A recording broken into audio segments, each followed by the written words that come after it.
Hallo Leute und herzlich willkommen hier auf meinem Kanal. Mein Name ist Andi und ihr seht hier den Start zu einer Videoreihe namens Touch & Go zum Flight Simulator. Was hat's damit auf sich? Im Laufe der Zeit ergeben sich aus der Community heraus Fragen zu verschiedenen Themen. Manche lassen sich ganz schnell während eines Livestreams zum Beispiel im Chat beantworten, andere eventuell über einen Kommentar unter einem Video. Oftmals ist es aber dann auch so, dass sich etwas sehr schön hier über ein Video zum Beispiel auch erklären lässt und da kommen meine Touch & Go's zukünftig ins Spiel. Kurze, auf den Punkt gebrachte Videos mit einer Länge von 5 bis 15 Minuten und den Anfang macht heute das Touch & Go zur Controller-Belegung. Wer ausschließlich mit Controller unterwegs ist, fragt sich vielleicht, wie machst du das mit dem Zoom? Wie zoomst du rein und raus alleine mit dem Controller? Diese und weitere Möglichkeiten, wie du dir etwas auf den Controller packen kannst, siehst du heute in diesem Video. Schön, dass du da bist. Herzlich willkommen auf Andiana TV. Wenn dir dieses Video gefällt, lass mir gerne ein Däumchen da. Lasst uns anhand eines ersten Beispiels einmal näher darauf eingehen, wie man überhaupt etwas auf den Controller neu hinterlegt. Lasst uns dazu in die Steuerungsoption gehen, entweder über das Hauptmenü oder ihr pausiert euren aktuellen Flug. Ich empfehle das während eines Fluges zu tun, denn dann könnt ihr direkt überprüfen, ob die Eingaben übernommen wurden. Hier seht ihr nun eure aktuellen Eingabegeräte, die werden alle hier oben angegeben, in meinem Fall ist das ausschließlich der Controller. Und ja, es gibt jede Menge Unterpunkte, weshalb wir relativ schnell auf die Suchfunktion zurückgreifen und hier einfach mal eingeben, was wir tun möchten. In diesem Fall möchte ich gerne die VFR-Karte bei mir auf eine Kurzwahltaste legen, um so dann während des Fluges schnell und einfach auf die Karte per Kurzwahl zugreifen zu können. Und wenn ihr hier nun nach Karte sucht, dann findet ihr unter den Punkten hier verschiedene Karte anzeigen. Und ihr seht, die Felder hier hinten sind leer, bedeutet, die Funktion ist da, aber am Controller nicht hinterlegt. Klickt man jetzt auf zum Beispiel das linke Feld, öffnet sich genau dieses Fenster. Und genau hier habt ihr jetzt die Möglichkeit, eure Eingabe ganz individuell auf den Controller zu hinterlegen. Jetzt ist der Controller natürlich schon sehr vollgepackt mit sämtlichen Kombinationen. Um Konflikte in der Belegung zu vermeiden, können wir hier eine Überprüfung starten und sehen direkt, bevor wir etwas verändern, dass diese Kombination zum Beispiel schon hinterlegt ist. Wir sehen auch, für was diese Kombination hinterlegt ist und können jetzt entscheiden, ob es uns das wert ist, diese zu überschreiben oder lieber eine andere Kombination zu testen, ob diese vielleicht frei ist. Und so machen wir das hier jetzt auch mal. Wir löschen unsere erste Suchanfrage hier wieder raus und starten eine neue.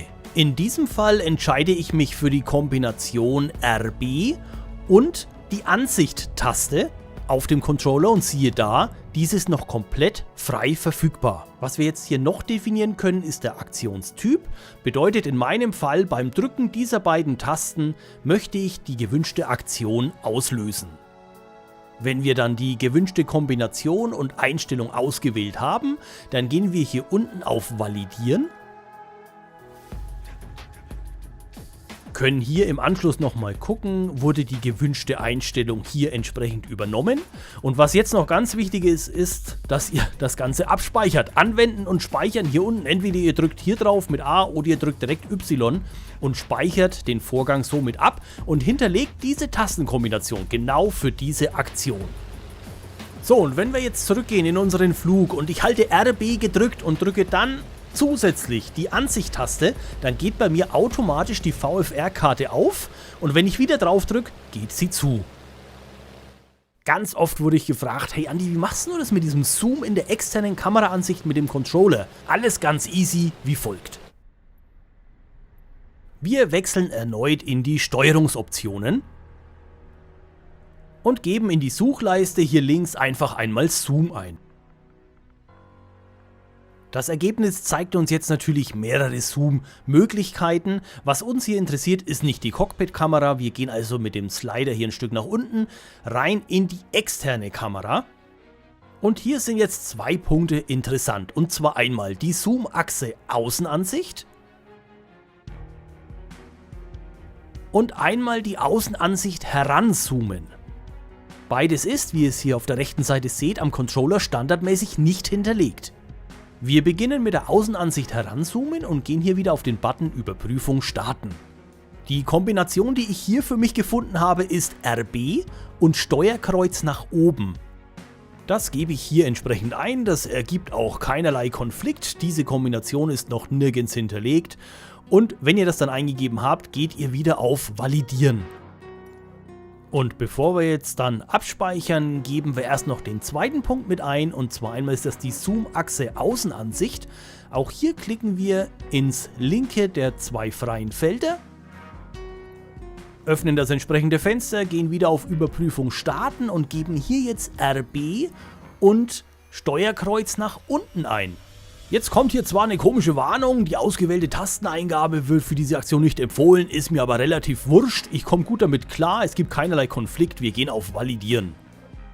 So, und jetzt ist hier hinterlegt, Zoom-Achse, Außenansicht, RB, Steuerkreuz nach unten, Außenansicht heranzoomen, RB, Steuerkreuz nach oben. So, was müssen wir jetzt machen? Richtig, wir speichern. So, dann gehen wir zurück in unseren Flug, halten RB gedrückt, das Steuerkreuz nach oben und siehe da. Geil, der Zoom funktioniert. Einmal nach hinten noch gedrückt, am Steuerkreuz immer RB gedrückt halten, stufenweise rein und raus zoomen, ein Träumchen. Und die von mir gezeigte Tastenkombination ist natürlich nur ein Vorschlag. Es ist euch völlig freigestellt, entweder bereits belegte Tasten neu zu konfigurieren oder andere noch nicht belegte Tasten entsprechend zu hinterlegen. So, was haben wir denn hier noch für Spielereien? Zum Beispiel die aktive Pause umschalten. Hierzu müsst ihr auch immer oben in diese Leiste reingehen und manchmal möchte man einfach ganz schnell eine aktive Pause einlegen, ohne groß ins Untermenü rein zu müssen. Also, wir hinterlegen hiermit die aktive Pause wie folgt.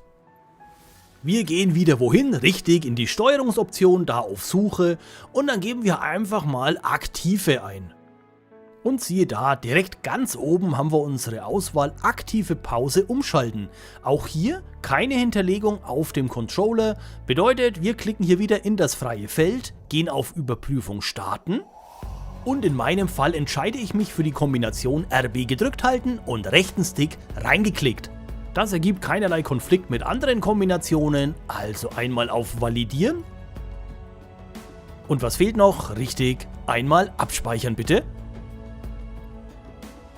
Wir wechseln zurück in den aktuellen Flug. Und dann wird direkt mal getestet, ob das funktioniert. Wir halten RB gedrückt und klicken den rechten Stick rein und sofort sind wir in der aktiven Pause. Klicken wir diese Kombination wieder, fliegen wir weiter. Läuft! Beim Aufrufen dieser Tastenkombination geht zwar oben, wie ihr seht, diese Leiste mit auf, ich muss mich aber nicht umständlich mit dem Cursor nach links oben auf die aktive Pause hinfummeln, sondern gebe lediglich meine Tastenkombination ein. Und sobald ich meine aktive Pause beende, schließt sich auch oben die Leiste entsprechend wieder automatisch. So Leute, das war's mit dem ersten Touch & Go. Ich hoffe, ich konnte euch eine kleine Hilfestellung zum Thema Controllerbelegung geben. Sollten irgendwelche Rückfragen oder Ergänzungen sein, nutzt bitte gerne die Kommentarfunktion hier unten unter dem Video. Was mich zum Beispiel noch interessieren würde, wenn ihr ausschließlich mit dem Controller unterwegs seid oder ihn auch nur manchmal nutzt, was habt ihr als Kurzwahl hinterlegt? Wo seht ihr Sinn? Welche Funktionen passen noch sehr gut auf eine Kurzwahl für den Controller? Schreibt es mir gerne in die Kommentare. Ansonsten freue ich mich natürlich immer riesig über eure Däumchen und sonstiges Feedback, immer her damit. So, und jetzt drehe ich hier noch eine Runde mit meiner Tante Ju, überleg, was für ein Thema ich ins nächste Touch & Go packe. Ich wünsche euch eine gute Zeit, bleibt fit, wir sehen uns im nächsten Community-Event oder in einem der nächsten Videos. Bis dahin, habt eine gute Zeit, ich bin raus und sag ciao.